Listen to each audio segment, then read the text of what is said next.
Now today we are going to start with theory of consumer equilibrium. Now here first we will study actually who are the consumers. Now who are the consumers? Consumers are the one who buy goods and services, okay, for the consumption. Now why do they buy these goods and services? The main objective behind is to satisfy their wants. Now whatever how they satisfy their wants, they check out that every amount of money which they are spending for any of the commodity, okay, so they are getting equal amount of it back, okay, so that is what it is known as consumer's equilibrium. So consumer is in equilibrium when he is satisfied with the amount of money which he is spending on the consumption of the commodity, okay. Now this behavior, actually, now we all know that consumers behavior, consumption is a behavior, okay. So now this consumption behavior actually is a psychological term, fine. Now we know that in this world resources are limited. Now how consumer will satisfy their wants? No doubt for one want they have to go for the compromises. Now to study this behavior, this compromise, what kind of compromises, how it has been done, everything, to study this, two types of approaches are being developed. Now which are those approach? Now those are utility analysis, or you can say cardinal utility approach, and indifference curve or ordinal utility approach. Now what is cardinal utility approach? It refers to the want satisfying of the consumers, or you can say commodity. Now as I told you, it is a psychological term, okay. It studies the consumer behavior in psychological term, okay. Now in this, that is cardinal utility approach, we study two types of utility. The very first is total utility. Now what do you mean by total utility? Total utility means total satisfaction which you are getting out of the consumption of the commodity. Now what is the formula for total utility? Now how can we measure utility? Now no doubt it is a sum total of one unit. One unit, that is marginal unit of the commodity. So MU stands for marginal unit. Now total utility comprises with the formula of MU1 plus MU2 plus MU3 plus MUN, that is go on 1 2 3 4 5 6 7, okay, till it ends. Or you can say total utility is sum total of MU, sum total, that is sigma MU. Now second kind of utility is again the marginal utility. Now what do you mean by marginal utility? It refers to the net addition made to the total utility by consuming an additional unit of a commodity. So whatever utility you are deriving, now if I add one more unit to that, that is marginal utility. See, you can very well check out the schedule over here. Now what is the schedule? What the schedule says? Schedule says that per unit, on per unit, that is 1 unit, how much total utility you are getting and how much marginal utility you are getting. Now on 1 unit, if you will check out, the total utility is 10, marginal utility is equally 10, but if you will check out the unit 2, total utility goes to 18. Now how we get the marginal utility? Now that is in addition to the total utility. What was the total utility before? 10. Now what is the addition? We will find out the difference, that is from second to 1, that is 18 minus 10. So actually it comes to 8. So what is the addition to the total utility? 8 is the addition to the total utility.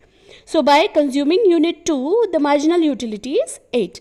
Likewise, when we will check out unit 3, we have a total utility of 24. Again, we'll check out the difference between 24 and 18. That means previous total utility was 18. Now what is the addition? Addition is 6 units. Okay, so that is my marginal utility with the consumption of third unit is 6 units.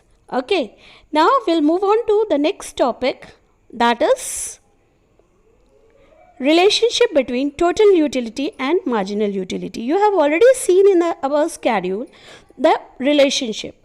Now do remember, you must be checking the schedule at one point of time. If you will see that my marginal utility goes 0. Now at that point of time, if you will see that my total utility is the maximum, That means after that I don't need any unit to be consumed. And if at all I am consuming extra unit, that means my marginal utility, that means my satisfaction level will go negative. That means I am in no need of another unit of the commodity. So that is what we will study, the same thing in the relationship. Now what relationship shows? Relationship shows that total utility curve starts from the origin. Now if you will see the total utility curve, down we will see the diagram, but actually you see that my total utility starts from the origin, that is 0. Okay. Now it goes on increasing. Fine. Now, but it goes on increasing with a decreasing rate. What do you mean by decreasing rate? That means with every consumption of the unit, what I am deriving. Now, my satisfaction level slowly and steadily goes down. That means my need for the consumption of the commodity goes down. So, that is what it increases, but with a decreasing rate. Again, as we have checked out in the schedule, it reaches at one point to the maximum. Now once it reaches the maximum point, it starts falling down. Okay, now here total utility curve shape is concave from the above. Do remember, concave from the above, from where it is falling down. Okay, now when total utility is maximum, it is called a saturation point. Do remember, wherever we are watching that now my consumption capacity is over, I don't need any extra unit, my total utility is to the max, that means it is my saturation point, that is a point of satiety. I don't need any more units of the commodity. Now wherever is the point of saturation, my marginal utility will be 0. You all have seen when total utility is rising, my marginal utility is falling.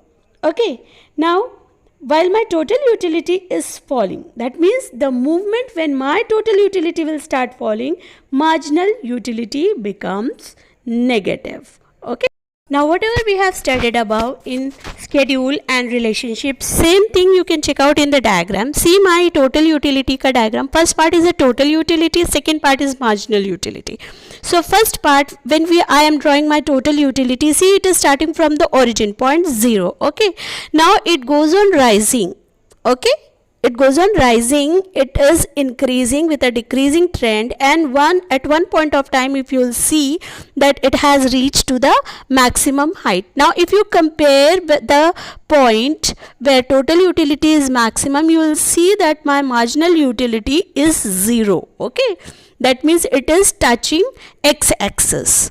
That is a point of saturation, or you can say point of satiety. Now once the total utility is maximum, after that it starts falling down. Now once it is started falling down, my marginal utility is negative. So this is what I have shown in the diagram. Now we'll move on to the next topic, that is law of diminishing marginal utility. Now what is law of diminishing marginal utility? Do remember, this was being formulated by H.H. Gosar. Who has formulated law of diminishing marginal utility? S.S. Gosar. Now, but it was being systematically put in a proper form by Alfred Marshall. Now what is the law? According to this law, an individual consumer, okay, for example, you can say he is very hungry. Okay, he wants to consume mangoes, for example. Now he would get a large utility. Well, he will consume first unit of the commodity. Now once he consumes second unit of the commodity, as he has already consumed one, his hunger, or you can say the strive for the commodity, will go down. Okay, so after consuming second, again it will go on decreasing more and more and more with the each and every successive unit. So that means with each and every successive unit, the utility which I am deriving, that means the satisfaction, my satisfaction level is less. So that is known as law of diminishing marginal utility.